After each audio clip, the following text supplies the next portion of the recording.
हैं, आपका भी सपना एक सरकारी नौकरी लेने का है, तो ये वीडियो दोस्तों आप सभी लोगों के लिए इंपॉर्टेंट और महत्वपूर्ण होने वाला है, क्योंकि आज के इस वीडियो में हम बात करने वाले हैं वन विभाग भर्ती 2025 के बारे में। इसका जो ऑफिशियल नोटिफिकेशन है वो यहाँ पर जारी हो चुका है। अगर आप भारत के किसी भी राज्य में रहते हैं, चाहे आप महिला है पुरुष है, तो यहाँ पर आप लोगों के लिए एक बहुत ही सुनहरा मौका आप लोगों के लिए आ चुका है, जिसमें दोस्तों पदों की संख्या है जो यहाँ पर 1,35,000 के आसपास है जो देखने को मिलेगी। अब दोस्तों कौन कौन से राज्य में कितने कितने पद है उसकी भी जानकारी आपको विस्तार से बताऊंगा। और सबसे बड़ी और सबसे इंपॉर्टेंट बात है वो ये है कि इसमें आपकी कोई भी परीक्षा नहीं होगी। दोस्तों अगर आपकी इसमें कोई भी परीक्षा नहीं होगी तो यहाँ पर आपका सीधा सिलेक्शन किया जाएगा। अब वो सिलेक्शन प्रोसेस क्या रहेगी उसके भी बारे में आपको A to Z जानकारी समझाऊंगा।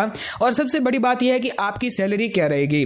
अब दोस्तों सैलरी में कहीं ना कहीं कंफ्यूजन हो जाता है आपका, तो यहाँ पर मैं आपको परफेक्ट बता देता हूं कि सैलरी आपकी 35,000 से लेकर 55,000 रुपए तक रहेगी, जिसमें आपके जो वेतन है भत्ते हैं सारे मिलाकर आपके रहेंगे, जो आपके पद के ऊपर निर्भर करेंगे कि आपने कौन से पद पर यहाँ पर नौकरी आपको मिली है। अब दोस्तों इसकी भी मैं आपको बता दूं 8वीं पास है, 10वीं पास है, 12वीं पास है, ग्रेजुएशन पास कर रखा है, तो उनके लिए भी एक सुनहरा मौका है, क्योंकि वो सभी लोग इसमें आवेदन कर सकते हैं। अब दोस्तों आवेदन जो प्रक्रिया है वो क्या है, प्रोसेस क्या है, उसकी भी जानकारी आगे बता देता हूं। लेकिन उससे पहले मेरी एक छोटी सी रिक्वेस्ट है कि आप हमारे चैनल पर पहली बार आए तो चैनल को अभी तक सब्सक्राइब नहीं किया तो जल्दी से हमारे चैनल को सब्सक्राइब कर दीजिएगा और अपने राज्य का नाम कमेंट करके जरूर बता दीजिएगा। अगर आप भारत के किसी भी राज्य में रहते हैं, चाहे आप हरियाणा, पंजाब, राजस्थान, गुजरात, यूपी, बिहार, कर्नाटक, तो आप जो सभी इसमें आवेदन कर सकते हैं। बिना टाइम वेस्ट किए ले सकता हूं सीधे इसकी ऑफिशियल नोटिफिकेशन पर। तो दोस्तों आप लोग देख सकते हैं हम लोग आ चुके हैं वन विभाग भर्ती 2025 के ऑफिशियल नोटिफिकेशन पर, जो यहाँ पर इंडियन फॉरेस्ट सर्विसेज है। यहाँ पर आपको कैसे लॉग इन करना है, कैसे यहाँ पर आपको फॉर्म भरना है, वो मैं आपको डिटेल से बता देता हूँ। सबसे पहले मैं आपको बता दूं अगर आपकी एज है वो 18 वर्ष से अधिक है तो ही आप इस वीडियो को देखिएगा, अन्यथा आपका कोई भी फैमिली मेंबर है, फ्रेंड है जिनकी एज 18 वर्ष से अधिक है तो उनको ये वीडियो जरूर शेयर कर दीजिएगा। तो मैं आपको सबसे पहले तो बता दूं कि यहाँ पर आप है जो वनों की कटाई के रोकने के लिए जो सरकार है वो बहुत ही अच्छी तरह प्रयास कर रही है, जिसमें यहाँ पर वनों की कटाई को रोकने के लिए वनपाल, वन रक्षक और सिपाही का बहुत ही बड़ा महत्वपूर्ण योगदान रहता है। उसके लिए सरकार है जो यहाँ पर वन रक्षक की जो भर्ती है वो बार बार निकालती रहती है और यहाँ पर अलग अलग राज्यों के लिए अलग अलग पद भी रहते हैं। तो ऐसे में दोस्तों आपके राज्य के कितने पद रहेंगे वो मैं आपको आगे बता देता हूं। जो यहाँ पर वन विभाग भर्ती 2025 में यहाँ पर पद के नाम की बात करूं तो पद का नाम है वन रक्षक का पद है, वनपाल का पद है और सिपाही का पद है। यहाँ पर तीनों पदों पर ये जो भर्ती है जो निकलती रहती है। अब दोस्तों मैं आपको बता दूं यहाँ पर योग्यता की बात करूं, सबसे इंपॉर्टेंट आपकी योग्यता रहती है कि कौन कौन लोग इसमें आवेदन कर सकते हैं। तो यहाँ पर अनपढ़ है, 5वीं पास है, 8वीं पास है, 10वीं पास है, 12वीं पास भी इसमें आवेदन कर सकते हैं, जो कि ऑल इंडिया से कहीं से भी आवेदन कर सकते हैं।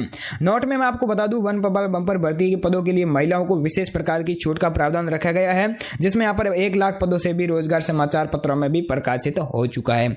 यानी कि दोस्तों अगर आप महिला है तो आपको बिल्कुल भी चूकना नहीं है, आप अपना रजिस्ट्रेशन यानी कि जो आपका आवेदन पत्र है वो जल्दी से भर दीजिएगा, क्योंकि इसमें यहाँ पर महिलाओं को विशेष प्रकार का छूट का प्रावधान भी मिलेगा। अब दोस्तों बात आती है यहाँ पर आपको किस तरीके से आवेदन करना है, आवेदन करने की पूरी प्रोसेस क्या है।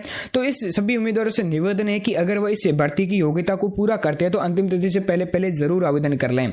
अब दोस्तों आपको करना क्या है कि अगर आप इसमें योग्यता को पूरा करते हैं इस भर्ती की, तो आपको अंतिम तिथि से पहले जरूर आवेदन कर देना है। अब दोस्तों पोस्ट विवरण की बात करूं तो पोस्ट विवरण में वन रक्षक है, वनपाल है, सिपाही का पद है, जहां पर आप 40,000 और यहाँ पर 29,000, 30,000 पद आपको देखने को मिलेंगे, जो कि मेरे हिसाब से अलग अलग राज्यों के अलग अलग पद रहेंगे।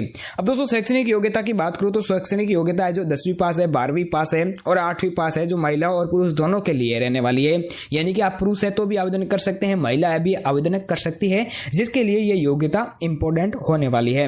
अब दोस्तों बात आती है इसमें यहाँ पर आयु सीमा की।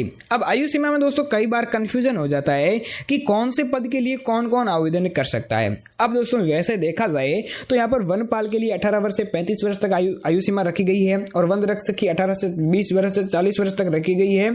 और यहाँ पर आपकी 18 से 40 वर्ष तक जो आयु रखी गई है, इसमें आपको कंफ्यूजन ये हो सकता है कि जो आपकी जो छूट को मिलाकर है, जो ओबीसी, एसटी, एससी को मिलती है उसको छूट को मिलाकर है या फिर इसके अलावा भी छूट मिलेगी। तो सबसे पहली बात यह बता दूं कि आप अगर आवेदन करते हैं तो ये छूट को मिलाकर बताई गई है, जो आयु सीमा मैंने बताई है वो छूट को मिलाकर है। और यहाँ पर आप वनपाल के लिए वेतन की भी बात कर लेते हैं तो ये छूट को मिलाकर आपकी आयु सीमा तो हो गई है। अब बात आती है वेतन की।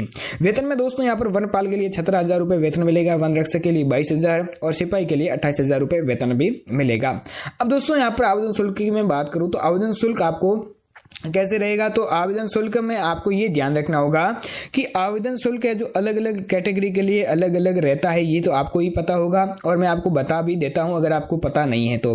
सबसे पहले तो आपको बता दूं कि जो आवेदन शुल्क है वो यहाँ पर जनरल के लिए 150 रुपये रहेगा और ओबीसी एसटी के लिए यहाँ पर बिल्कुल फ्री रहेगा। फीमेल है तो फीमेल में बिल्कुल फ्री रहेगा। आवेदन कैसे करना है, तो इसकी ऑफिशियल वेबसाइट पर आवेदन कर देना है। उससे पहले आपको कुछ डॉक्यूमेंट बता देता हूँ, वो अगर आपके पास में डॉक्यूमेंट नहीं है तो जल्दी से उस डॉक्यूमेंट को कलेक्ट कीजिएगा, उसके बाद ही आपको यहाँ पर आवेदन करने का मौका है जो मिलेगा। अब सबसे पहली बात ये जो आपके पास में डॉक्यूमेंट क्या क्या होना चाहिए, तो सबसे पहली बात ये है कि आपके पास में अपना जो आधार कार्ड है वो होना चाहिए। अब दोस्तों आप है जो यहाँ पर नोटबुक लेके बैठे होंगे या फिर नोटबुक आपके पास में है तो यहाँ पर जल्दी से मैं डॉक्यूमेंट बता रहा हूँ उसको नोट कर लीजिएगा। सबसे पहला है कि यहाँ पर आपके पास में आधार कार्ड होना चाहिए, आपका आधार कार्ड होना ही चाहिए। दूसरी बड़ी बात यह है कि आपका एक पासपोर्ट नवीनतम फोटो होना चाहिए, जो फोटो है पासपोर्ट साइज फोटो वो भी होना चाहिए, जो कि दोस्तों ज़्यादा पुराना ना हो, कम से कम 1 महीने पुराना चलेगा, उससे ज़्यादा पूरा फोटो नहीं चलेगा। उसके बाद में आपका जो हस्ताक्षर है, हस्ताक्षर का भी फोटो आपको ले लेना है, वो भी आपको अपलोड करना पड़ेगा, तो ये भी आपके पास में होना चाहिए। अब तीसरा पॉइंट आपको ये ध्यान रखना होगा, जो आपकी कक्षा जितने पास कर रखी है, जैसे कि आपने 8वीं पास कर रखी है, 10वीं पास कर रखी है, 12वीं पास कर रखी है, तो यहाँ पर आपको सभी की यहाँ पर जैसे कि अगर आपने 12वीं पास कर रखी है तो 8वीं पास की जो सर्टिफिकेट है, जो मार्कशीट है, यानी कि जो प्रमाण पत्रिका है वो आपके पास में होनी चाहिए, जिससे कि आप जो उसके फोटो अगर आप फॉर्म अपलोड करते हैं तो उसमें आपके काम आएगी।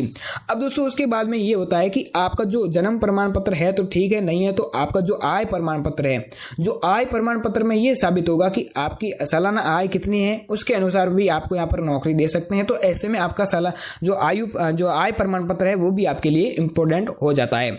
और इसके अलावा एक और बात है कि आपको यहाँ पर आपका जो एज क्राइटेरिया है वो भी पूरा करना होगा।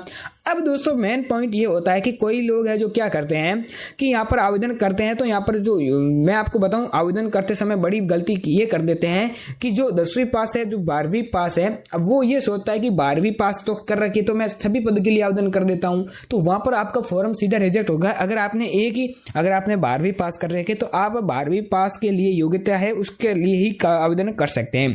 तो अगर आपने तीनों पदों के लिए आवेदन किया तो आपने तीनों पदों से रिजेक्शन मिल जाएगा, यानी कि आपको एक भी नौकरी नहीं मिलेगी, एक भी पद के लिए आवेदन नहीं जो सबमिट किया जाएगा। तो ऐसे में आपको ये बड़ी गलती नहीं करनी है। कुछ मेरे प्यारे भाई और बहनें जो कमेंट में बताते रहते हैं जो छोटी छोटी गलतियां होती है, तो उनकी बड़ी गलती ये होती है कि वो ध्यान नहीं रखते हैं, तीनों पदों के लिए आवेदन कर देते हैं या फिर दोनों पदों के लिए आवेदन कर देते हैं। जो 10वीं पास है वो दोनों पदों के लिए आवेदन कर देते हैं और जो 12वीं पास है वो तीनों पदों के लिए आवेदन कर देते हैं। तो ये गलती आपको दोबारा नहीं करनी है।